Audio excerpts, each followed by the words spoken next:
देशनोक में भगवान शिव की असीम कृपा से प्रजा राजा और राजा के दयालु स्वभाव से बहुत खुश थी। राजा उतान सिंह शिव भक्ति में मग्न रहते थे और शिव जी के आशीर्वाद से राजा का साम्राज्य काफी फल फूल रहा था। मगर उतान सिंह के कोई भी संतान नहीं हो रही थी, जैसे ईश्वर ने अपनी नजर ही उनके ऊपर से हटा ली हो। इस गम में राजा अब चिड़चिड़े और गुस्सैल होते जा रहे थे। राजा की पत्नी रानी पद्मा भी अपने पति की यह चिंता देखकर गम में डूबी रहने लगी और बीमार हो गई। पद्मा की तबीयत अब ज्यादा ढल रही है। 2 सेवक जाकर नगर की सबसे समझदार दाई को लेकर आओ। और वो दोनों नगर में चले जाते हैं। उतान सिंह भी अपने राजपुरोहित के पास जाता है। राजा जैसे ही राजपुरोहित को देखता है, उसके चरणों में गिरकर फूट फूट कर रोने लगता है। राजपुरोहित इतने बड़े राजा को अपने कदमों में देखकर थोड़ा अभिमान महसूस करता है। अरे वाह, इतना बड़ा राजा मेरे कदमों में। इसका मतलब शिव जी की कृपा से अब मैं सबसे बड़ा ज्ञानी हो ही गया हूँ। हा हा हा हा। पुरोहित जी, मेरा जीवन अंधकार में चल रहा है, मेरी मदद करे। न जाने मेरे शिव मुझसे क्यों रूठ गए हैं, जो समय बड़ा ही भारी हो गया है। चिंता मत करो महाराज, मैंने पहले से ही सब प्रबंध कर लिया है। बहुत जल्द ही आपका अच्छा आने वाला है, मगर उसके लिए पहले मुझे एक जरूरी काम करना होगा। और पुरोहित राजा को दिलासा देकर भेज देता है और खुद शिव के मंदिर में जाकर पूजा करने लगता है। सेवक नगर की सबसे मंझी हुई दाई गंगा के यहाँ जाते हैं। चलो, रानी साहिबा की तबीयत खराब है, उनके पास जाना है। गंगा भी माँ बनने वाली थी, उसके भी गर्भ में बच्चा था, पर गंगा अपनी परवाह किए बिना रानी के पास जाती है। राजा भी वहाँ होते हैं। गंगा रानी को देखती है। मैं सब समझ गई हूँ कि आखिर महारानी जी को क्या हुआ है। गंगा मायूस होकर राजा के पास जाती है। महाराज, वो क्या हुआ गंगा, सब ठीक तो है ना? मेरा दिल बैठा जा रहा है, कोई बड़ी बात तो नहीं है ना? नहीं महाराज, बात तो बड़ी है। ये सुनकर उतान सिंह घबरा गया। मैं जानता था कि मेरा समय बड़ा ही कठिन चल रहा है। शिव जी ने मुझसे अपनी नजर फिर ली है। जी नहीं महाराज, इस बार हमारे शिव ने आप पर अपना हाथ रखा है। महारानी पेट से है, बहुत जल्द आपके आंगन में हंसी की किलकारियां गूंजने वाली हैं। ये सुनते ही राजा खुशी से झूम उठता है। पद्मा भी होश में आ गई थी, वह भी ये बात सुनकर बहुत खुश होती है। बहन, तुमने मुझे जीने की नई वजह बताई है, मांगो, तुम्हें क्या चाहिए? गंगा रानी की बात सुनकर मुस्कुराते हुए अपने पेट पर हाथ फेरती है। रानी साहिबा, एक गरीब औरत के लिए उसकी संतान ही उसकी सबसे बड़ी दौलत है। मुझे कुछ नहीं चाहिए। शिव जी की कृपा से आप दोनों जैसे महाराज और महारानी ने मुझ गरीब की आपने चिंता की, वही बहुत है। अच्छा, अब मैं चलती हूँ। सेवक गंगा को वहां से ले जाता है। राजा रानी दोनों बहुत खुश थे। तभी राजपुरोहित आता है और उसे पता चलता है। वाह, ये तो एकदम सही मौका है अपना परचम लहराने का। आओ राजपुरोहित जी। देखा महाराज, मैंने कहा था ना, बहुत जल्द शिव की कृपा आप पर होने वाली है। अब कुछ महीनों में इस महल में एक वीर योद्धा जन्म लेगा और बनेगा आपका वारिस। राजा ये सुनकर बहुत खुश होता है। पुरोहित जी, आज तक आपके पूर्वजों ने राजघराने का भविष्य संवारा है, अब आपके हाथ में हमारा भविष्य है। राजा पुरोहित के आगे झुकता है। पुरोहित इस वजह से पहले से अधिक घमंड महसूस करने लगता है। चिंता ना करें महाराजा, मेरा और शिव जी का ऐसा याराना है कि मैं जो मांगू और वो ना दे तो मैं कैसा भक्त। अब मुझे महापूजा करने जाना होगा और आप नगर में ऐलान करा दीजिए कि जब तक मेरी पूजा चलेगी कोई भी उस बड़े मंदिर में ना आए। राजा पुरोहित की बात मान लेते हैं और पुरोहित शिव जी के बड़े मंदिर में पूजा करने चला जाता है। दिन बीतते जाते हैं, महीने बीतते जाते हैं। राजा अपने पुत्र के पैदा होने की आस में दिन रात रानी का ध्यान रखने लगा। एक दिन पद्मा राजा से कहती है, महाराज, आप सिर्फ अपने बेटे के ख्यालों में खोए रहते हैं, मगर यदि बेटा नहीं बेटी हुई तो? ये सुनकर राजा क्रोध में आ गया। नहीं, ऐसा नहीं हो सकता। एक लड़की हमारे वंश के लिए किसी काम की नहीं। तुम्हें मुझे बेटा ही देना होगा, वरना मैं तुम्हें माफ नहीं करूंगा। और पद्मा ये सुनकर सहम गई। उधर गंगा के भी बच्चा होने वाला था और वह दिन आया जब अचानक गंगा के पेट में दर्द शुरू हो गया। गंगा घर में एकदम अकेली थी। कुछ महीनों पहले उसके पति का देहांत हो गया था। हे शिव शंभु, मुझे शक्ति देना। आपके इस नन्हे रूप को इस धरती पर लाने से पहले मैं एक बार आपकी पूजा करना चाहूंगी। मगर गंगा के पास कोई मंदिर नहीं था सिवाय उस बड़े शिव मंदिर के जिस पर उस पुरोहित ने कब्जा किया हुआ था। गंगा दर्द में तड़पती मंदिर तक जाती है और पुरोहित से पूजा करने की भीख मांगती है। हे पुरोहित जी, शिव तो सबके है ना, कृपा करके मुझे मेरे बच्चे के जन्म से पहले शिव की शरण में आने दें। चली जा गंगा, तुझ जैसी तुच्छ औरत की मैं इस महापूजा में परछाई भी नहीं पड़ने दूंगा। चली जा। और पुरोहित गंगा को धकेल देता है जिससे वह मंदिर के पीछे की ओर जाकर गिरती है। हे शिव शंभु, साथ देना।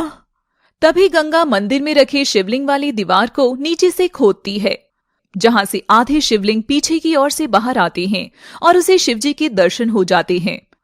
गंगा के पास चढ़ाने को कुछ नहीं था। तभी एक कुत्ता मुंह में दबाए कुछ बेर लाकर गंगा के पास गिरा देता है और वह शिव को वे बेर चढ़ाती है। शिवजी, मैं जानती हूं आपके लिए भक्त की कोई जाति या कोई रूप नहीं, तो कुत्ते के झूठे बेर भी आप स्वीकार करेंगे। गंगा पास में लगे बेलपत्र के पेड़ पर पत्थर मारकर वहां पत्ते गिरा देती है। तभी वहां एक गाय आकर अपने दूध से भरे धनों को उस जगह पर खाली करने लगती है, जिससे शिवलिंग की दूध से सिंचाई भी होती है। हे प्रभु, ये कैसा चमत्कार है, आपने तो खुद ही अपने भक्तों को यहाँ इकट्ठा कर लिया। और गंगा के पेट में अधिक दर्द होने लगता है क्योंकि वो दीवार के पीछे थी, इसलिए वह किसी को भी दिखाई नहीं दी। शिव शंभु, मुझे शक्ति देना। और कुछ देर में गंगा के पास बच्चे के रोने की चीख गूंजने लगती है, मगर गंगा दर्द की वजह से बेहोश हो गई थी। गाय और कुत्ता वहीं खड़े होकर गंगा के बच्चे का रोना देखकर खुद भी रोने लगे। देवलोक में बैठे शिवजी गंगा की इस भक्ति से बहुत प्रसन्न थे। उन्होंने अपना हाथ फैलाकर गंगा को स्वस्थ कर दिया और गंगा कुछ ही देर में होश आ जाता है। वह देखती है कि गंगा का बेटा तो गाय के थनों से मजे से दूध पी रहा था और हंस रहा था। तभी शिव रेंगता हुआ वहां से मंदिर की दीवार के सहारे जाकर अपने छोटे हाथों में मिट्टी की मुट्ठी भरकर खाने लगता है। पद्मा ये देखकर चौंक जाती है और वहां जाकर देखती है तो जमीन में धसे हुए एक शिवलिंग बाहर आते हैं। गंगा ये देखकर चौंक गई। मेरा मुन्ना, मेरा बच्चा, तू तो सबसे अलग बच्चा है। मेरे बच्चे, जो तू शिवजी के चरणों में पैदा हुआ है। तभी वहां से कुछ सन्यासियों की मंडली गुजर रही थी, जिनकी नजर गंगा पर पड़ती है। वे सारी कहानी समझ जाते हैं और उसकी मदद करने वहां जाते हैं। बहन, ये केवल संतान ही नहीं बल्कि ये तो साक्षात शिव का प्रसाद है, इसीलिए इस बच्चे का नाम शिवा ही होगा। ओम नमः शिवाय। शिवजी ने मेरे मुन्ने के हाथों से धरती को चीर कर दर्शन लिए हैं। और वे सन्यासी लोग वो गंगा को उसके घर तक छोड़ाते हैं और गंगा के घर में ही उस शिवलिंग की स्थापना कर एक छोटा सा मंदिर बना देते हैं। अब पूरे नगर में गंगा और उसके चमत्कारी बच्चे की खबर फैल चुकी थी। उधर रानी पद्मा के भी पेट में दर्द शुरू होने लगता है, मगर नगर की बड़ी बड़ी दासियां और हकीम रानी की मदद नहीं कर पा रहे थे। महाराज, अगर जल्दी रानी के बच्चा बाहर नहीं आया तो गर्भ में जहर फैलने का डर है, इससे बच्चा और माँ दोनों मर सकती हैं। नहीं, हे शिव शंभु, मेरी मदद कर। रानी की हालत की बात नगर में फैल गई थी और वह गंगा के कानों तक भी जाती है, मगर शिवा भी बहुत छोटा था। गंगा तभी पड़ोसन कोयली को शिवा का ध्यान रखने के लिए अपने घर में बैठा कर जाती है। महारानी को मेरी जरूरत है, जब तक मैं ना आऊं कोयली तू मेरे शिवा का ध्यान रखना। अरे तू आराम से जा, शिवा कोई अकेला तेरा थोड़ी है, वो मेरा भी लल्ला है, मैं हूं यहाँ, तू जा। और गंगा फटाफट राजमहल पहुंचती है। महाराज, मैं रानी की मदद कर सकती हूँ। और गंगा और बाकी दासियां गंगा की मदद करने कमरे में जाती है और कुछ देर में कमरे के अंदर बच्चे की रोने की आवाज आती है। उसे सुनकर राजा और पुरोहित दोनों खुश होते हैं। देखना महाराज, बेटा ही है। मैंने राजवंश के लिए इतने महीनों तपस्या जो की है। और गंगा कमरा खोलती है। गंगा के हाथ में पद्मा की संतान थी। गंगा, इस वीरान राजमहल में आज तेरी वजह से ये हंसी की किलकारियां गूंज रही हैं। मांगो, क्या मांगना है? नहीं महाराज, बस माँ और संतान दोनों हमेशा ठीक रही, बस शिवजी से यही मांगती हूँ। और गंगा राजा की गोद में उसे थमा देती है। मेरा बहादुर शेर आया है। महाराज, शेर नहीं शेरनी पैदा हुई है। आपके आंगन में साक्षात माँ दुर्गा ने जन्म लिया है। बेटी शब्द सुनते ही राजा तो ऐसा हो गया था जैसे किसी ने उसके शरीर से प्राण निकाल लिए हो। पुरोहित भी यह सुनकर अपना मुंह छिपाने लगा। बहन, तुम्हारे भी तो संतान हुई है ना? हाँ महारानी जी, ऐसा लग रहा है जैसे साक्षात शिवजी ने मेरी कोख से जन्म लिया हो। मैंने उसका नाम भी शिवा रखा है। बहुत सुंदर नाम है बहन। शिवजी हमारे बच्चों पर अपनी कृपा हमेशा बनाए रखें। गंगा वहां से चली जाती है। पद्मा राजा का उतरा हुआ चेहरा देखती है। उत्तान सिंह पद्मा की गोद में अपनी बेटी वापस दे देता है। मैंने सही कहा था, पद्मा, शिवजी ने मुझ पर से अपनी नजर हटा ली है। जो इतने इंतजार के बाद भी अगर संतान दी है तो वो भी लड़की, अब मेरा वंश कौन आगे बढ़ाएगा? महाराज, बेटा और बेटी में कैसा फर्क? पर महाराज, आखिर ये हमारी औलाद है। एक बेटी भी अपने बाबा की उंगली पकड़कर चलना सीखेगी जैसे कि एक बेटा सीखता है। और जब इसका विवाह होगा तो सबसे ज्यादा बेटी बाप के कंधे पर ही सर रख कर रोती है, जो कि बेटे होने से कहीं भी कम नहीं है। पर राजा उदास होकर वहां से चला गया। महाराज, न जाने ये कैसे अनर्थ हुआ है। मेरी महापूजा कैसे विफल हो गई। मगर आप जरा दिमाग लगाइए, बेटी भी आपका शौर्य बढ़ाएगी। फायदा तो इसमें भी है। कैसे पुरोहित जी? यदि आप किसी बड़े राजघराने में अपनी बेटी ब्याह देंगे तो आपका बल और मान दोनों बढ़ेगा। राजा को पुरोहित की ये बात पसंद आती है और वह पद्मा के पास जाकर अपनी बेटी को गोद में उठा लेता है। तुमने सही कहा था पद्मा, ये हमारी बेटी है और इसका नाम होगा नंदिनी, राजकुमारी नंदिनी। पद्मा यह देखकर खुश होती है, मगर पुरोहित के घमंड को ठेस पहुंची थी, इसलिए वह भी वहां से क्रोध में तमतमाता चला जाता है। मगर आखिर मेरी पूजा अधूरी कैसे रह गई, जो रानी के बेटा नहीं बेटी हुई? हाँ, अब समझ आया। उस दिन वो तुच्छ सीधाई गंगा आई थी, उसी ने मेरी पूजा को अशुद्ध कर दिया। गंगा, मैं तुझे छोड़ूंगा नहीं।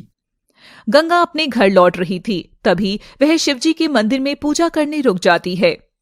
वहां शिवा के पास कोयली तो है ही, थोड़ा रुक कर जाती हूँ। शिवा मजे से फर्श पर सो रहा था और कोयली बगल में बैठी थी। तभी वहां दरवाजे की चौखट पर एक बड़ा काला नाग आ जाता है।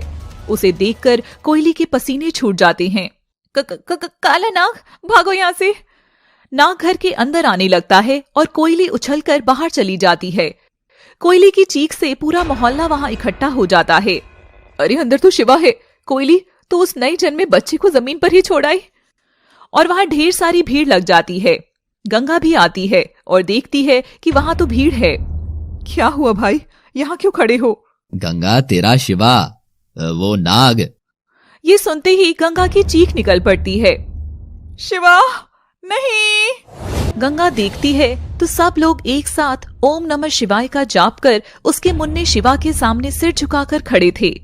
मेरा लल्ला, हाँ, मेरा लल्ला, मेरा लाल।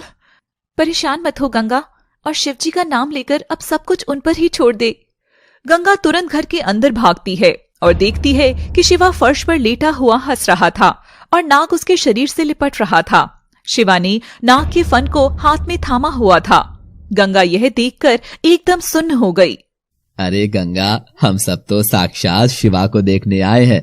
तेरा मुन्ना कोई आम मुन्ना नहीं, ये तो छोटा शिवजी है, साक्षात शिवजी। नमः शिवाय। जय भोले। हे शिव शंभु, माफ करना।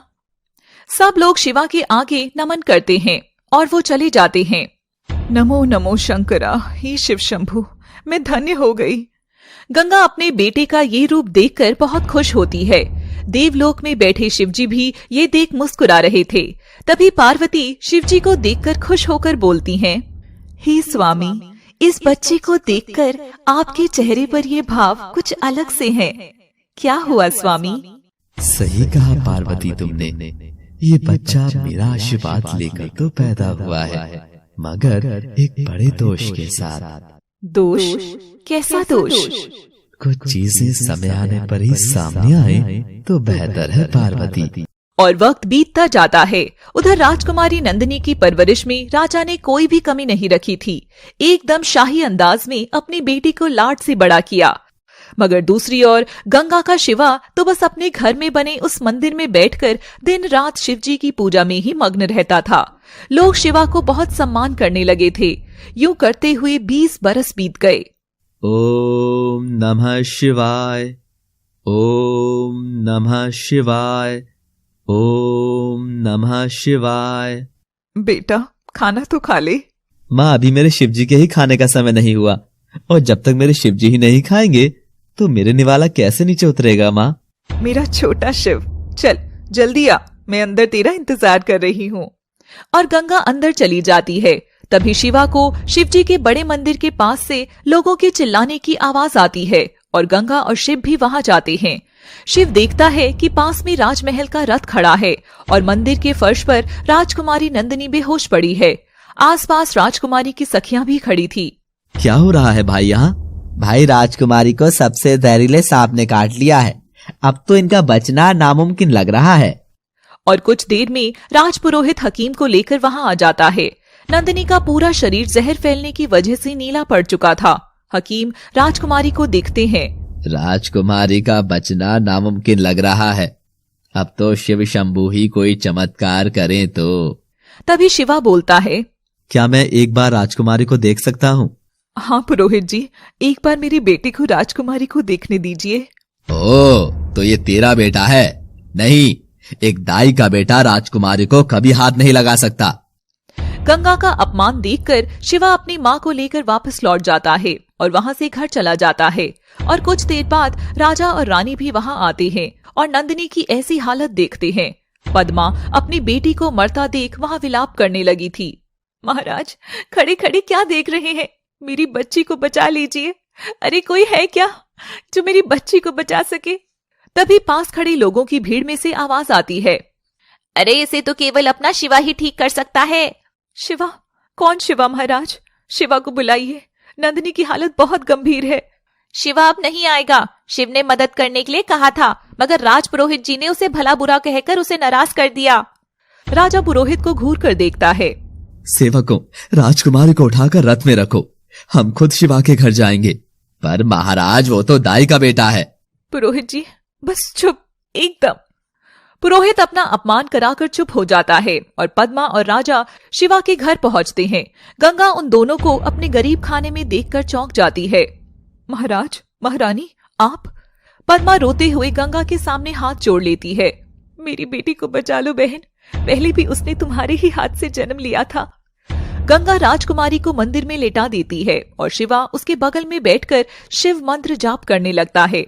पुरोहित और बाकी लोग भी देख रहे थे। मेरी बेटे पर शिवजी की असीम कृपा है, आप चिंता ना करें महारानी जी, राजकुमारी जी जरूर ठीक हो जाएंगी। और शिवा जैसे ही मंत्र जाप करता है, वहाँ वही काला विशाल सांप आता है जिसने नंदिनी को मंदिर में काटा था और शिवा उसकी ओर दोनों हाथ जोड़ता है। ओम नमः शिवाय।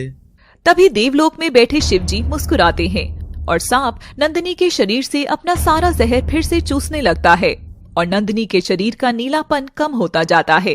सांप उसे एकदम ठीक कर देता है और चला जाता है। शिव शंभू, तेरी महिमा निराली है। शिवजी नंदिनी पर अपनी शक्तियां गिराते हैं और वह ठीक हो जाती है। यह देख सब लोग खुश होते हैं। माँ भी बेहोश है, मगर कुछ देर में होश में आ जाएगी। पद्मा गंगा के सामने हाथ जोड़ती है। मांगो बहन, जो चाहे मांगो। एक बार तुमने नंदिनी को पहला जन्म दिया था और आज तुम्हारे बेटे ने इसे दूसरा जन्म दिया है। नहीं महारानी, शिवा बस शिवजी का भक्त है और शिवजी भक्त किसी पर कोई एहसान नहीं करते। आप राजकुमारी का ध्यान रखना। पुरोहित खड़ा खड़ा गंगा और शिव को घूर रहा था। राजा और पद्मा नंदिनी को लेकर जाने लगते हैं। तभी राजा की गोद में लेटी नंदिनी धुंधली आंखों से शिवा का चेहरा देखती है और धीमी आवाज में कहती है, शिवा। अब दिन बीतने लगे थे, मगर गंगा के मन में दबी एक चिंता उसे सताने लगी थी। बेटा शिव, अगर मैं कहूँ कि मेरी एक अधूरी इच्छा तुझे पूरी करनी है तो क्या तू मेरी बात मानेगा? हाँ माँ, बोलना। बोलूंगी, समय आने पर जरूर बोलूंगी। उधर नंदिनी उसी दिन के बारे में सोच रही थी। नंदिनी अक्सर अपनी सखियों से पूछती, क्यों रे पुष्पा, तूने देखा था क्या उस शिवा को जिसने वो सब चमत्कार किया? नहीं, हमें तो उस राजपुरोहित ने अंदर जाने ही नहीं दिया। क्यों, तूने भी नहीं देखा क्या? नहीं सखी, मैं तो बेहोश थी, बस धुंधला सा एक चेहरा याद है। अच्छा, वैसे वो रहता कहाँ है? नहीं जानती, पुरोहित ने हमें रथ में भी बैठने से मना कर दिया था। ये पुरोहित भी ना सौतन की तरह मेरे जीवन के पीछे पड़ा है। राजपुरोहित राजा उत्तान सिंह के पास जाता है। महाराज, राजकुमारी 21 बरस की होने को है और उनकी कुंडली के दोष के अनुसार अगर उनकी शादी कुछ दिनों में नहीं की तो उनके संपूर्ण जीवन में फिर उनकी शादी का योग बिल्कुल भी नहीं है। ये आप क्या कह रहे हैं राजपुरोहित जी? मगर इतनी जल्दी शादी कैसे संभव है? महाराज, सबसे बड़ी और ताकतवर रियासत मावड़ा रियासत के राजा ने हमारी राजकुमारी को उनके बेटे कुंवर भान सिंह के लिए चुना है। यह सुनकर राजा बहुत खुश होते हैं। ठीक है, हमें रिश्ता पसंद है, मगर ये बात आप किसी से ना कहना। और राजा और पुरोहित नंदिनी और पद्मा को बिना बताए डूंगरगढ़ के राजा के पास जाते हैं। वहां उनका बेटा भान सिंह भी था, मगर भान सिंह को देख राजा को झटका लगता है। भान सिंह एक बददिमाग और पागल लड़का था। भान सिंह कद काठी से तो विकसित था, मगर उसकी बुद्धि से 5 साल के बच्चे जैसा था। उसने उत्तान सिंह को धक्का मारा और तालियां बजाकर जोर जोर से हंसने लगा। गिरा दिया, गिरा दिया। तभी राजा पुरोहित को बगल में लेकर गया। पुरोहित जी, ये तो एक पागल लड़का है, इसके साथ मेरी बेटी का विवाह कैसे संभव है? महाराज, पागल नहीं है, बस थोड़ा सा नासमझ है। समय के साथ बुद्धि आ जाएगी। मैं इसके लिए आज से यज्ञ करूंगा और फिर आप ये देखिए, इनके साथ रिश्ता जोड़ने पर आपके पास कितनी ताकत आ जाएगी। और राजकुमारी को तो बस महारानी की तरह राज करना है, लड़के से क्या मतलब। आप अपना बल और शौर्य देखिए महाराज। और बेटियां तो वैसे भी पराया धन होती है, मगर ये बेटी तो पराई होकर भी आपको कितना धन और ताकत देगी। राजपुरोहित की बातों में आकर राजा लालच में मांडवा के राजा के साथ अपनी बेटी और पागल भान सिंह का रिश्ता तय कर देता है और महल लौट आता है और पद्मा को पूरी बात बताता है। पद्मा, कल नंदिनी की शादी है और शादी यहाँ नहीं बल्कि नगर के बाहर वाले मंदिर में होगी, और ये मेरा फैसला है, अंतिम फैसला। क्या एक पागल के साथ मेरी बेटी की शादी? और महाराज, आपको क्या लगता है नंदिनी इसके लिए हाँ कर देगी? नहीं स्वामी, वह आपका ही खून है, एकदम जिद्दी। नंदिनी इसके लिए कभी नहीं मानेगी। पद्मा, उसे कुछ भी बताने की जरूरत नहीं है, बस तुम उसे तैयार कर उस बड़े मंदिर तक ले आना। महाराज, मैं आपकी बात कभी नहीं टालूंगी, पर इतना जरूर कहूंगी कि आप अपनी बेटी को अंधे कुएं में धकेल रही हैं, और वह कुआं आपने और राजपुरोहित जी दोनों ने मिलकर खुद ही खोदा है, खुद ही खोदा है। हे शिव जी, मेरी बच्ची की रक्षा करें। पद्मा अपने पति के आगे मजबूर होकर कुछ न बोल सकी। बेचारी नंदिनी उधर बेखबर होकर शिव के धुंधले ख्यालों में खोई हुई थी। अगले दिन बहाने से पद्मा अपनी बेटी को दुल्हन की तरह तैयार करती है। माँ, पर ये सब किस लिए है?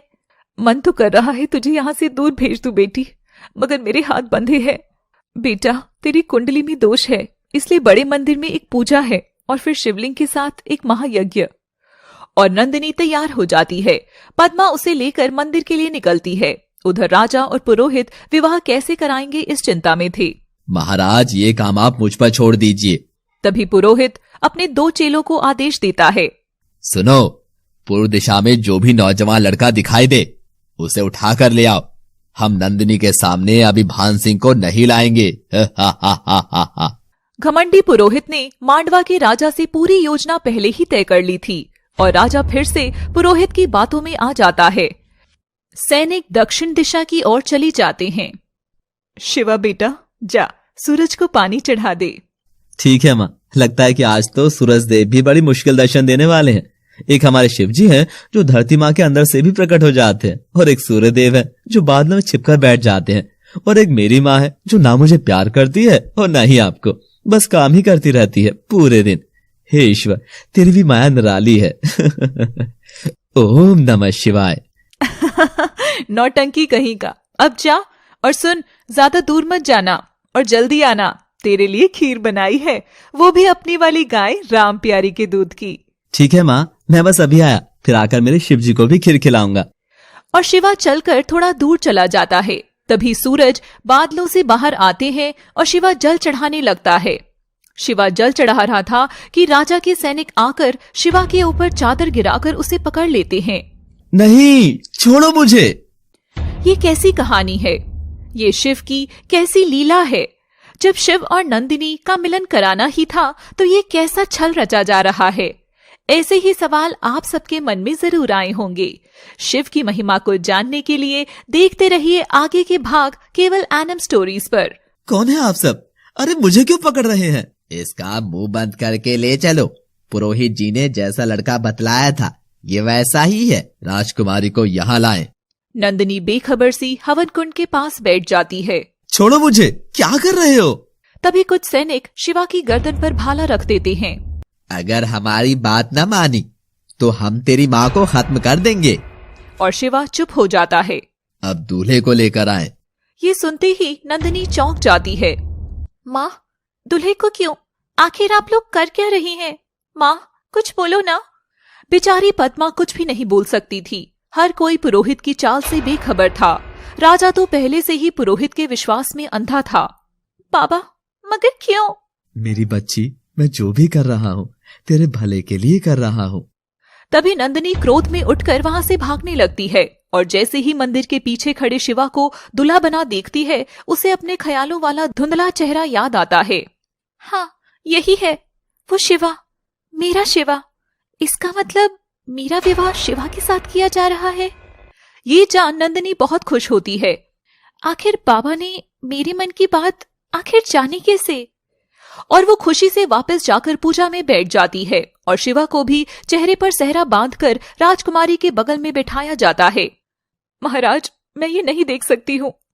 और पद्मा दुख में टूटकर वहां से हट जाती है, पर नंदिनी तो मन ही मन बहुत खुश थी।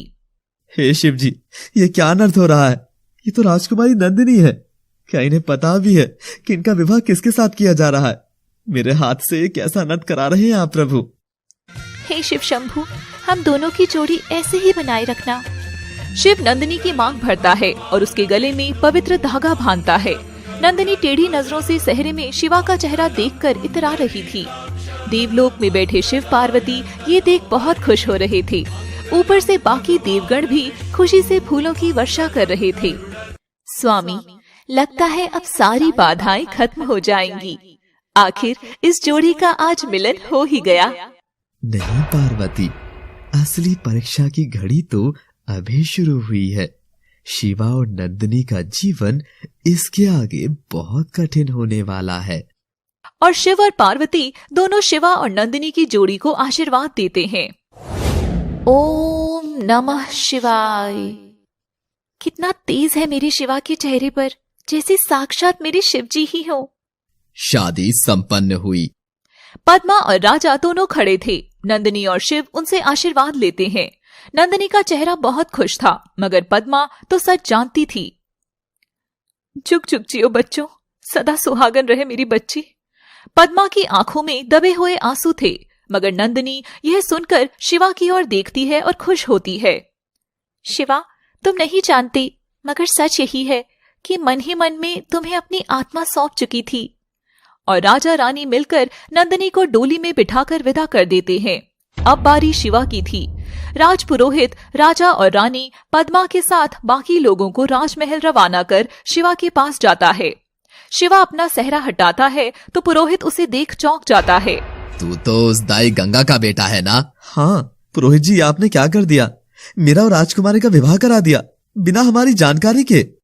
तभी सैनिक शिवा की गर्दन पर फिर से भाला रखते हैं। यहाँ कुछ भी नहीं हुआ, सुना ना तूने? यहाँ कुछ भी नहीं हुआ, और अगर तूने मुंह खोला तो तेरी माँ का मैं ऐसा हाल करूंगा कि वो दोबारा अपने मुंह से तेरा नाम तक नहीं ले पाएगी। माँ के बारे में सुनते ही शिवा डर जाता है और चुपचाप वहां से चला जाता है। उधर गंगा शिवा के इंतजार में घर के दरवाजे पर ही बैठकर राह तक रही थी। जैसे ही शिवा घर आया, गंगा उसे लिपट गई। तू कहाँ चला गया था मेरे शिवा? तुझे पता है ना, तुझे मैं अपनी नजरों से दूर नहीं कर सकती। शिवा एकदम सुन्न था और बिना कुछ बोले बस आंगन में बने शिव मंदिर में जाकर शिव जी की आराधना करने लगता है।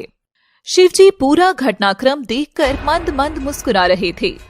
हे शंभु, माना कि आप सब जानते हैं, परंतु ये भोले भंडारी बनकर ना बैठिए। मुझे भी तो बताइए, आखिर शिवा और नंदिनी की कहानी है क्या? पार्वती, तुम बड़ी नादान और चंचल हो। सब्र करो, सब्र करने से सब जान जाओगी। नंदिनी और शिवा एक दूसरे की मंजिल है। मगर उस रास्ते के बीच बहुत सी मुश्किलें आनी बाकी हैं। पुरोहित गंगा के घर के सामने खड़ा था और बीते सालों में गंगा की बातें याद कर खुद को अपमानित महसूस कर रहा था। मुझे राजशाही पुरोहित को ये तुच्छ सी दाई और इसका बेटा हमेशा नीचा ही दिखाते आए हैं, मगर अब नहीं।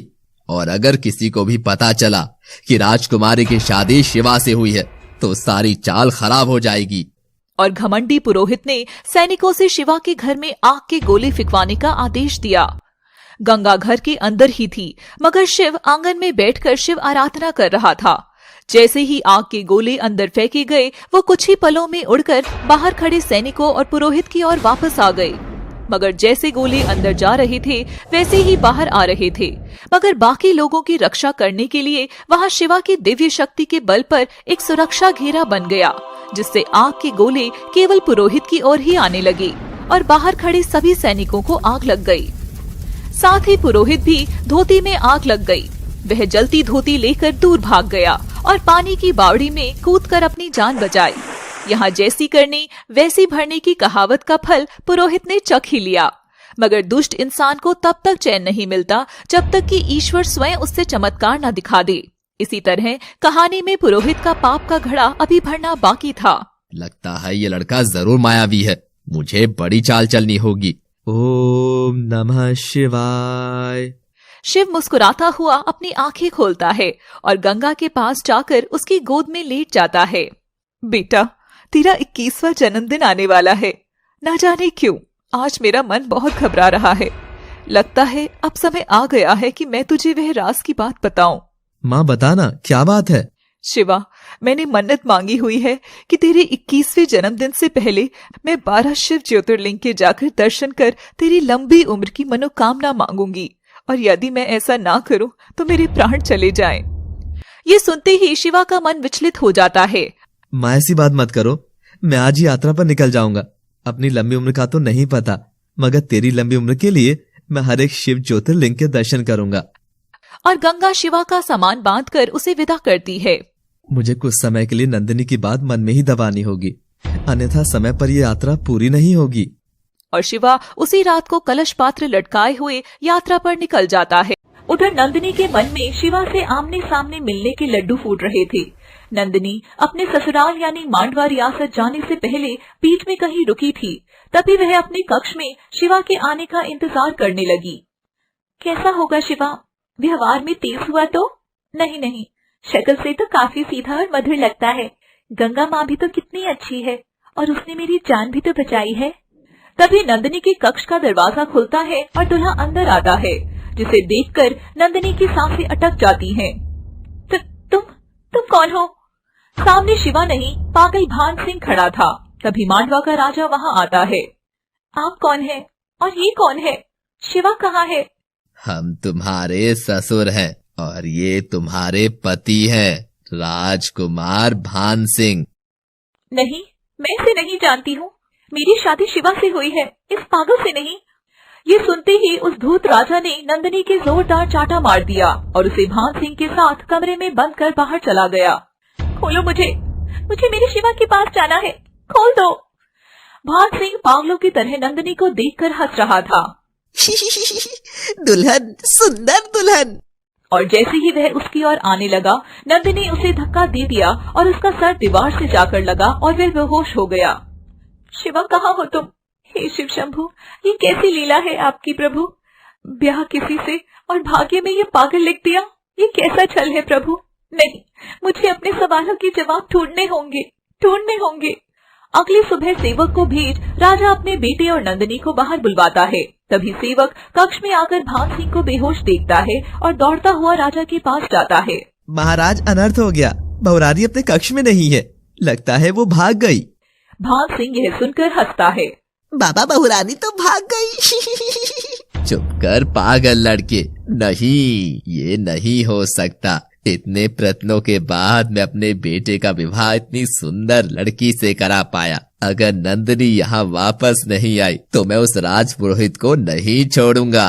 नंदिनी के सवालों ने उसे रात भर सोने नहीं दिया। तभी वह कमरे के नीचे थोड़ा सा रास्ता देखती है और फल काटने वाले चाकू से जमीन खोदकर बड़ा गड्ढा बना देती है और उसमें से निकलकर रात में ही भाग जाती है। नंदिनी दौड़ते हुए देशनोक की ओर जा रही थी। ओम नमः शिवाय, ओम नमः शिवाय, ओम नमः शिवाय। उधर शिवा की भी शिव ज्योतिर्लिंगों की यात्रा शुरू हो चुकी थी। ओम नमः शिवाय, ओम नमः शिवाय। हमारी नई कहानी शिव की भक्ति से पूर्ण है। आप भी शिव की भक्ति में डूबने के लिए देखिए पूरी कहानी शिव महिमा। शिवा पूरी रात पैदल चलने के बाद पहले शिव ज्योतिर्लिंग के दर्शन करने पहुंच गया। ओम नमः शिवाय, ओम नमः शिवाय। मेरे शिव जी, अब मेरी माँ की रक्षा करना। मैं आपके हर शिवलिंग के आगे नतमस्तक होऊंगा। बस आप मेरी माँ की उम्र मुझसे भी लंबी करना, और हाँ, उसकी भी। आप समझ गए ना? और शिवा आंख बंद करता है तो उसे नंदिनी का हंसता चेहरा नजर आता है। शिव जी के कानों में शिवा की कही हर बात सुनाई पड़ रही थी, मगर भोले भंडारी बस मुस्कुराए जा रहे थे। और ऐसे ही चलते चलते शिवा अगले शिवलिंग के दर्शन को निकल पड़ता है। दूसरी ओर नंदिनी हाफती हुई देशनोक की ओर बढ़ रही थी, मगर बीच में ही वह अपना रास्ता भटक जाती है। मुझे जल्दी से जल्दी ही अपने महल जाकर माँ बाबा को सच बताना होगा कि उस पुरोहित ने ये सब चाल चली है। जब नंदिनी को कमरे में बंद कर दिया था तो वह रोते हुए दरवाजे के सहारे ही बैठ गई। तभी उसने बाहर खड़े भान सिंह का बाप और सेनापति की बातें सुन ली थी। सेनापति, विवाह में जो पुरोहित ने चाल चली थी, क्या उसके बारे में किसी और को भी पता है? नहीं महाराज, ये बात तो केवल उन सिपाहियों पुरोहित के अलावा बस आप और मैं ही जानते हैं। असल में हमने इतनी सफाई से उस लड़के को हमारे राजकुमार की जगह बैठाया था कि एक बार तो उसे भी नहीं समझ आया कि वहाँ हो क्या रहा है। शाबाश सेनापति, हमारे कमजोर बेटे के लिए हमें ऐसी ही सुंदर बहू की तलाश थी। इस कन्या के बदले में तो ऐसी कई रियासतें हम उत्तान सिंह के मुंह पर फेंक कर मार सकते हैं। हम उत्तान सिंह से बहुत खुश हैं। नंदिनी अपने पिता के बारे में ऐसा सुनकर हैरान थी। इसका मतलब बाबा इसके बारे में सब जानते थे और अपने स्वार्थ के लिए उन्होंने मेरे रिश्ते का सौदा किया। तभी नंदिनी उन दोनों की आगे की बात सुनती है। पर महाराज, वो उस लड़के का क्या, जिसने असली में राजकुमारी से विवाह किया था? अगर उसने किसी से कह दिया तो? हाँ, तुम एकदम सही कह रहे हो। हमें उस लड़के से खतरा है। एक काम करो, तुम कल ही उसके घर जाकर वहाँ आग लगा दो, और ध्यान रखना किसी को भी पता ना चले। नंदिनी ये सब सुन रही थी। नहीं, मेरा सुहाग, मुझे मेरी शिवा को बचाना होगा। हे शिव शंभु, मुझे रास्ता दिखाओ। और फिर नंदिनी वहाँ से भाग जाती है। लगता है मैं रास्ता भटक गई हूँ, अब मैं कहाँ जाऊँ? अचानक उस ओर मांडवा के राजा के भेजे हुए सिपाही नजर आते हैं। वह जंगल में छिप जाती है। अरे ढूंढो उसे, कहाँ गई होगी? जरूर इधर किधर ही होगी। अगर खाली हाथ लौटे तो महाराज हमारी जान ले लेंगे। और सिपाही इधर उधर फैलकर नंदिनी की खोज में लग जाते हैं। नंदिनी डरी सहमी सी पेड़ के पीछे छिपी रही। हे मेरे प्रभु, हे मेरे शिव जी, अपने भक्त की रक्षा करना प्रभु। शिव जी देवलोक में बैठे ध्यान मग्न थे। तभी पार्वती को बार बार नंदिनी की पुकार सुनाई देती है। स्वामी, उस बच्ची को आपकी मदद की आवश्यकता है और आप आंखें भी नहीं खोल रहे हैं। शिव जी ये सुनकर मुस्कुराते हुए आंखें खोलते हैं। पार्वती, शिव तो हर जगह है ना, तो मदद भी हर जगह ही है। और शिव जी अपने हाथ से रोशनी निकालकर जंगल में फेंकते हैं, जिससे वहाँ एक सन्यासियों की टोली आ जाती है। भोले की लीला तो भोले ही जाने। ओम नमः शिवाय। सन्यासी की नजर तभी डरी हुई नंदिनी की ओर पड़ती है और वो सब नजर बचाकर नंदिनी के पीछे से जाते हैं और उनमें से एक औरत नंदिनी के ओर हाथ बढ़ाती है। तभी वह सहमी सी जरा सी आवाज निकालती है। डरो नहीं बेटी, तुम यहाँ इस फल की डोकरी में छिप जाओ, हम तुम्हारी मदद करेंगे। नंदिनी ऐसा ही करती है और नंदिनी की आवाज से सिपाही सारे इकट्ठे होकर सन्यासियों की टोली की ओर जाते हैं। रुको, हमें तुम सबकी तलाशी लेनी है। और वो लोग उन सबके चेहरे देख लेते हैं। इनमें से तो कोई भी नंदिनी नहीं है। लगता है राजकुमारी नंदिनी यहाँ से भाग गई है। सब लोग वहाँ से चले जाते हैं। उनके जाते ही नंदिनी भी फल की टोकरी से बाहर आ जाती है। आपका बहुत बहुत शुक्रिया। बेटी, क्या बात है, तुम परेशान लग रही हो। मुझे जल्दी से देशनोक पहुँचना होगा, वरना वो मेरे पति को मार डालेंगे। मुझे मेरे सुहाग को बचाना ही होगा, बचाना ही होगा। बेटिया तुम चिंता मत करो, हम सब भी उधर ही जा रहे हैं। एक बहुत महान देवी हैं, उनके दर्शन करने जाना है। और वो सब लोग नंदिनी को अपने साथ ले जाते हैं और सब शिव का जाप करते हुए आगे बढ़ते जाते हैं। जय शिव, जय शिव, जय जय शिव, जय जय शिव। जय जय शिव, जय जय शिव। बाबा, मगर देशनोक ऐसी कौन सी तजवी है जिनके दर्शन को आप इतनी दूर से यात्रा करके आ रहे हैं? बेटी, वहाँ गंगा नाम की एक भली औरत है जिसकी पावन कोख से साक्षात शिव के रूप में एक लड़के ने जन्म लिया है। शिवा नाम है उसका। हमें उसी माँ के दर्शन करने हैं। क्या कहा आपने? शिवा? शिवा कहा आपने? शिवा ही तो मेरे स्वामी है माँ जी। क्या मैं भी उस माँ के दर्शन करने आप लोगों के साथ चल सकती हूँ? हाँ बेटा, क्यों नहीं। इस लिहाजे से तो वो तुम्हारा ससुराल हुआ, और एक पत्नी को उसके पति के घर जाने से रोकने वाले हम कौन होते हैं भला। अब तो सबकी मंजिल एक ही है। सब लोग देशनोक पहुँचते हैं। उधर मांडवा के राजा ने उत्तान सिंह के यहाँ भी नंदिनी के लापता होने का संदेश पहुंचा दिया था, जिसकी वजह से उत्तान सिंह क्रोध में आग बबूला हो गया था। राजा पद्मा के पास जाता है। सुना तुमने कैसे कर्म किया है तुम्हारी बेटी ने? ससुराल पहुंचने से पहले ही अपने पिता के चेहरे पर कालिख लगा दी है। महाराज, मगर एकदम चुप। ये दिन देखने से अच्छा जब ये पैदा हुई थी, मैं उसी दिन उसका गला घोंट देता तो अच्छा होता। तुमने ही तरफदारी की थी ना इसकी। अब इस समस्या से मुझे केवल राजपुरोहित जी ही निकाल सकते हैं, वरना ये जंग का ऐलान हो सकता है। पद्मा बेचारी बेबस माँ और एक लाचार रानी थी जो चुपचाप सब सुनती रही। नंदिनी सन्यासियों की मंडली के साथ गंगा के घर के बाहर जाकर शिवजी का जाप करने लगी। ओम नमः शिवाय, ओम नमः शिवाय। अरे, ये इतनी मधुर आवाज में शिव को कौन पुकार रहा है? गंगा बाहर आकर देखती है तो सामने नंदिनी खड़ी थी। यह देख गंगा चौंक जाती है। राजकुमारी जी, आप यहाँ मुझ गरीब के घर? आइए आइए, आप आइए। माँ जी, ये सब आपसे मिलना चाहते थे। कौन सब राजकुमारी जी? यहाँ तो कोई भी नहीं है। ये सुनकर राजकुमारी मुड़कर देखती है तो वहाँ उसके साथ कोई भी नहीं था। हाँ, कहाँ गए सब? तभी उसे याद आता है कि अचानक उस जंगल में उस मंडली का आना शिवजी का चमत्कार ही था। वह दोनों हाथ जोड़कर शिवजी को नमन करती है। हे शिवजी, जैसी लाज मेरी रखी है वैसे ही अपने हर भक्त की बनाए। राजकुमारी, मैं आपकी क्या सेवा कर सकती हूँ? तभी नंदिनी गंगा के पांव छूती है। नहीं माँ जी, सेवा तो अब मैं करूंगी आपकी। अपनी माँ से सेवा कराकर मुझे शिवजी की नजरों में गिरना थोड़ी है। राजकुमारी जी, आप राजमहल से यहाँ कैसे? तभी नंदिनी मुस्कुराती है और आंगन में बने शिव मंदिर पर बेल पत्र चढ़ाने लगती है। माँ जी, आज तक कोई पत्नी अपने पति का घर छोड़कर मायके में रही है क्या? ये सुनते ही गंगा हैरान हो जाती है। हे शिव शंभू, ये क्या कह रही हैं आप राजकुमारी? हाँ माँ जी, आपने एकदम सही सुना। शिवजी के आशीर्वाद से कल आपके लाडली शिवा और मेरा विवाह हो चुका है। नंदिनी गंगा को सारी कहानी बताती है और ये सुनकर गंगा रोने लगती है। नहीं, जो नहीं होना चाहिए था वही हो गया। क्या हुआ माँ जी? आपके मन में कौन सी बात का दुख छिपा हुआ है? मुझे बताइए माँ जी, मुझे बताइए। बेटी, आज तक ये राज मैंने शिवा से भी छिपाया हुआ है। शिवा दिव्य शक्तियों के साथ तो पैदा हुआ है, मगर शिवा के जीवन में एक बहुत बड़ा दोष है। कैसा दोष माँ जी? जिस दिन इसका जन्म हुआ था उस दिन बहुत सिद्ध महात्मा की मंडली वहां से गुजर रही थी। उसमें से एक बड़े सन्यासी ने मेरे शिवा की किस्मत की रेखा पढ़ी थी। गंगा, तुम्हारा बच्चा अपनी भक्ति के लिए तो जाना जाएगा, मगर इसकी आयु बहुत कम है। नहीं बाबा, ऐसा मत कहिए। यही सच है गंगा, शिवा के जीवन पर बड़ा दोष है।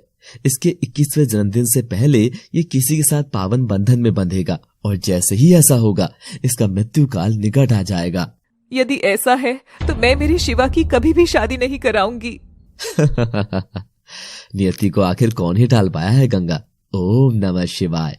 पर बाबा, इसका कोई तो उपाय होगा। मैं हर कठिन परीक्षा करूंगी अपने बच्चे के लिए। उपाय है, मगर ये स्वयं शिवा को ही करना होगा।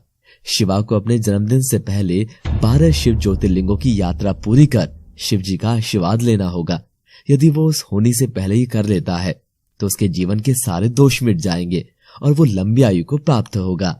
और देखो, उसके जन्मदिन से पहले ये घटना हो ही गई। नियति ये क्या कर रही है? नंदिनी बेटी। माँ जी, मेरे स्वामी, मेरे शिवा कहाँ है? शिवा कल ही शिवलिंग के दर्शन को निकल गया। देखना माँ जी, शिवा जरूर सफल हो जाएंगे। उनके लिए खुद शिव जी की पूजा करूंगी। ओम नमः शिवाय। गंगा नंदिनी को आशीर्वाद देती है। हे शिव शंभु, ये कैसा पाप होने से बच गया। इतनी नाजुक सी राजकुमारी को कांटी भरी बस्ती में फेंका जा रहा था। उधर मांडवा के राजा और घमंडी पुरोहित अपनी काली चाल चलने को थे।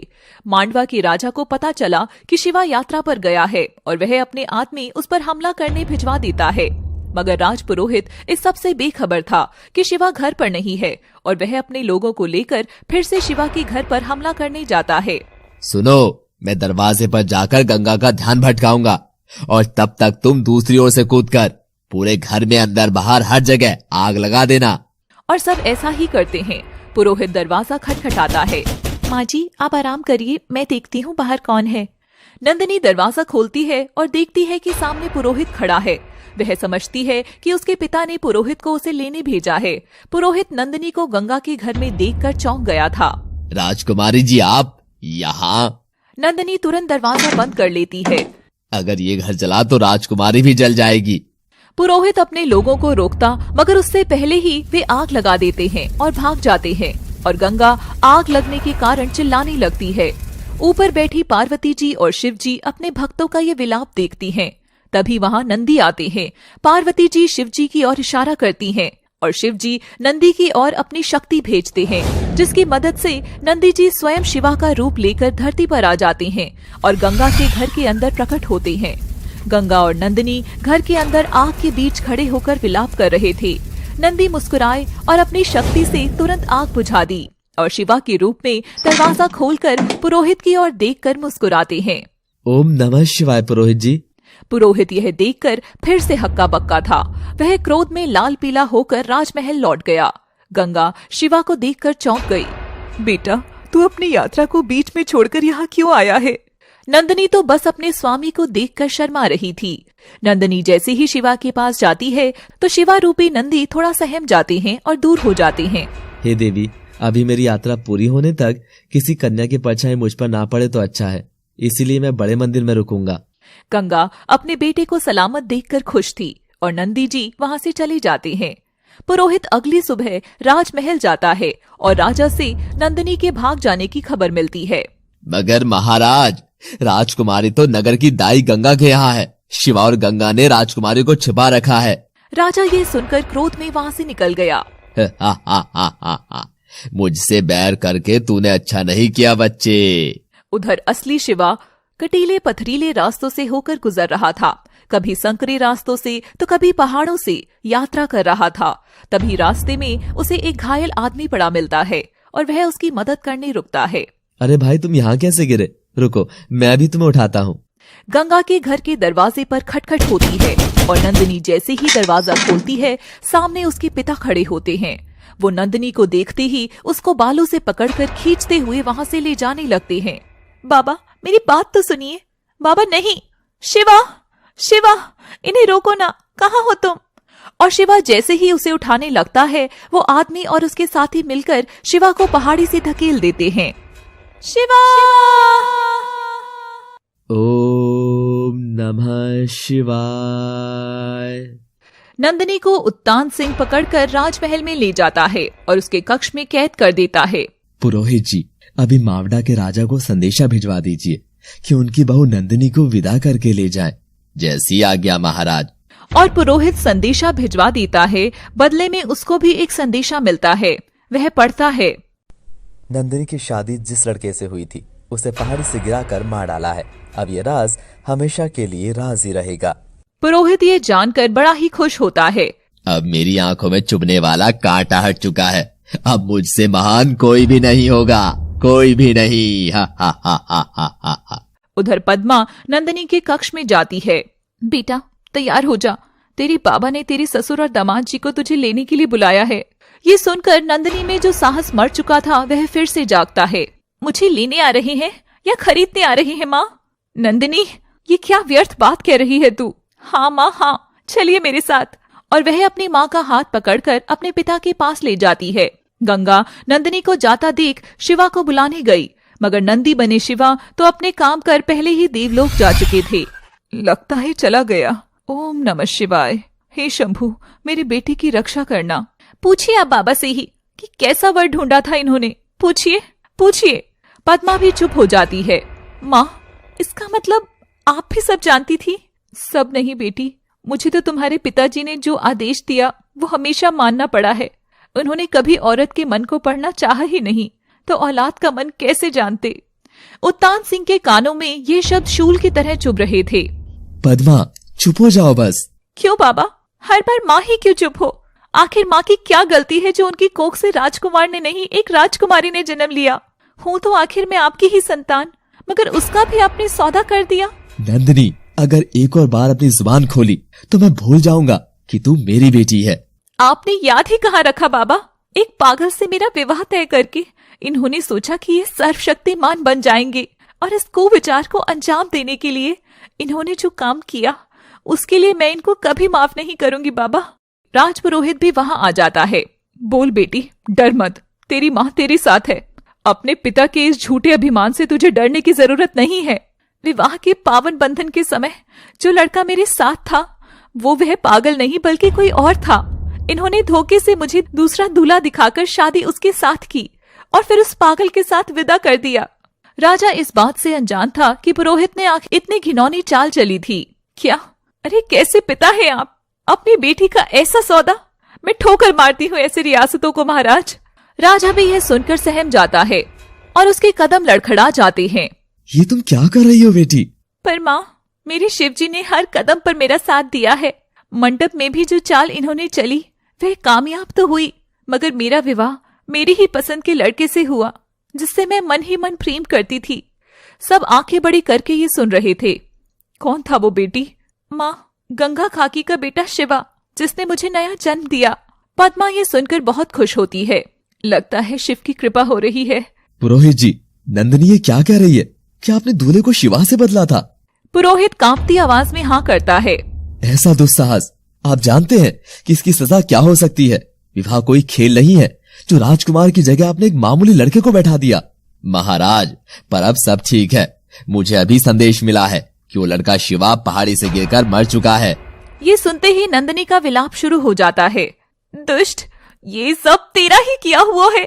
और बाबा, आप एक नई सुहागन को विधवा करके आपको खुशी मिल गई हो तो अब आप मुझे भेज दो उस नरक में और ले लो ऊंचे महल और बड़ी रियासतें बदले में, क्योंकि वो मामूली नहीं है ना, सोने चांदी से बनी है। मगर मेरा शिवा, वो तो शिव भक्ति से बना है जो ऐसी रियासतों से बहुत ऊपर है। नंदिनी की बात से राजा की बाप की ममता जागती है। नहीं माँ, मैं नहीं मान सकती कि मेरा शिवा मर चुका है। नहीं, मुझे उसे ढूंढना ही होगा। रुको नंदिनी। और वह रुक जाती है। तुम ऐसे नहीं जा सकती। पद्मा, हमारी बेटी की आरती करके से भेजो। और जा बेटा, शिव भोले तुझे शक्ति दे। ये सुनकर नंदिनी और पद्मा दोनों खुश हुई और राजा से लिपट गई। बाबा, शौर्य के लोभ ने मुझे अंधा कर दिया था बेटी, मगर अब एक बाप अपनी बेटी की खुशियों का कत्ल किसी को भी नहीं करने देगा। महाराज, मगर मावड़ा के राजा को अगर नंदिनी नहीं मिली तो युद्ध भी छिड़ सकता है। छिड़ने दो पुरोहित जी, अब मुझे फर्क नहीं पड़ता। नंदिनी पर ऐसे सैकड़ों महल कुर्बान, हमें अब कोई भी परवाह नहीं है। और नंदिनी वहां से चली जाती है। पुरोहित जी, आपसे तो हम इन सबके बाद निपटेंगे। शिवा जैसे ही पहाड़ी से गिरा था, ऊपर बैठे शिवजी ने अपनी शक्तियों से नीचे फूलों की चादर बिछा दी, जिसकी वजह से शिवा को कुछ भी नहीं हुआ। तभी वहां से वही सन्यासियों और उनकी मंडली गुजर रही थी जिन्होंने बचपन में शिवा का नाम रखा था। वह उसे उठाते हैं और अपने साथ ले जाते हैं। शिवा को होश आता है। ओम नमः शिवाय। हे मान्यवर, आप सब कौन है जिसने मुझ दीन की जान बचाई? संत शिवा को सारी बात बताता है। इतनी ऊंचाई से गिरकर भी तुम बच गए। लगता है तुम शिव जी के पसंदीदा भक्त हो। बच्चे, नाम क्या है तुम्हारा और कहाँ से आए हो? बाबा, मेरा नाम शिवा है और मैं देश नोक से आया हूँ। संत ये सुनकर समझ जाते हैं कि शिवा वही दिव्य बच्चा है। शिवा, तुम गंगा के ही बेटे हो ना? क्या तुम शिव ज्योतिर्लिंगों की यात्रा पर निकले हो? हाँ बाबा, निकला तो था, मगर अब लगता है कि मुझे लौट जाना चाहिए। माँ को देखे इतने दिन बीत गए हैं, मुझसे अब और नहीं रहा जा रहा। शिवा, शायद गंगा ने तुम्हें पूरा सच नहीं बताया है। सच ये है कि अगर अपने जन्म दिवस से पहले तुमने 12 शिवलिंगों के दर्शन नहीं किए तो तुम प्राण त्याग दोगे। और गंगा का इस दुनिया में तुम्हारे सिवा कौन है? नहीं बाबा, नहीं, मुझे कैसे भी 12 शिवलिंगों के दर्शन करने ही होंगे। अब गंगा माँ के अलावा नंदिनी भी है जिसके लिए मुझे जीना है, मगर मेरे पास समय कम है। शिवशंकर सब संभाल लेंगे, चलो हमारे साथ। और शिवा मंडली के साथ शिव नाम भजता हुआ बाकी शिवलिंग के दर्शन करने लगता है। शिवा के जन्मदिन में केवल एक दिन ही बचा हुआ था। उधर गंगा भी दिन रात भर शिव जी की पूजा करती है और अपने बेटे की आयु की मनोकामना करती है। बाबा, आखिरी शिव ज्योतिर्लिंग बहुत दूर है, कल तक वहां पहुंचना नामुमकिन होगा। शिवा उदास होकर बैठ जाता है। मन छोटा मत करो बच्चे, उठो, अभी तो बहुत चलना है। हमारे भोले ने हमारे लिए जरूर कुछ अच्छा ही सोचा होगा। शिवा अपने सफर के आखिरी पड़ाव की ओर निकल पड़ता। लगातार चलते हुए दिन बदल जाता है और उसका जन्मदिन शुरू होने में केवल 1 ही घंटा बचता है। शिवा दौड़ता हुआ उस शिव मंदिर में पहुंचने की खूब कोशिश करने पर भी रात के 12 बजने से पहले उस मंदिर तक नहीं पहुंच पाता। वह पूरे 1 घंटा देरी से पहुंचता है और मंदिर की सीढ़ी पर लेटकर फूट फूट कर रोता है। मैं समय पर मेरे शिव का दर्शन नहीं कर पाया माँ, सब खत्म हो गया, सब कुछ खत्म हो गया। तभी शिवा रोती हुई आंखों से देखता है कि उसके सामने एक लड़की आकर खड़ी होती है। उठिए स्वामी। शिवा चौंक कर देखता है कि सामने नंदिनी खड़ी थी। नंदिनी, तुम यहाँ पर? हाँ, मैं यहाँ एक पत्नी होने का फर्ज पूरा करने आई थी। नंदिनी राजमहल से आकर तुरंत गंगा के पास जाती है। बेटी, लगता है वह तो अपनी यात्रा पूरी करने लौट गया है। इसका मतलब है कि मेरे शिवा को कुछ भी नहीं हुआ। माँ जी, आखिरी शिव ज्योतिर्लिंग यहाँ से किस ओर है? और गंगा उसे दिशा दिखाती है तो नंदिनी उस दिशा में निकल पड़ती है और समय रहते मंदिर पहुंच जाती है। पंडित जी, मुझे अपने पति के नाम से पूजा करनी है, क्या मैं कर सकती हूँ? हाँ बेटी, क्यों नहीं। विवाह के बाद पति पत्नी के जीवन में बराबर हिस्सेदारी रखती है, उसके सुख में भी और दुख में भी। ये सुन नंदिनी खुश होती है और शिवा के बदले खुद पूजा शुरू करती है। स्वामी, इस आखिरी पूजा से आपकी यात्रा पूर्ण हुई और अब आप भी मुझे अपनी पत्नी के रूप में स्वीकार सकते हैं, जैसे मैंने आपको उस दिन अपना पति स्वीकार लिया था जिस दिन सांप के जहर से आपने मेरी जान बचाई थी। शिवा यह जान खुशी से रो पड़ता है और नंदिनी को गले लगा लेता है। अति उत्तम, जैसे तुम हो शिवा वैसे ही तुम्हें कुशल पत्नी मिली है।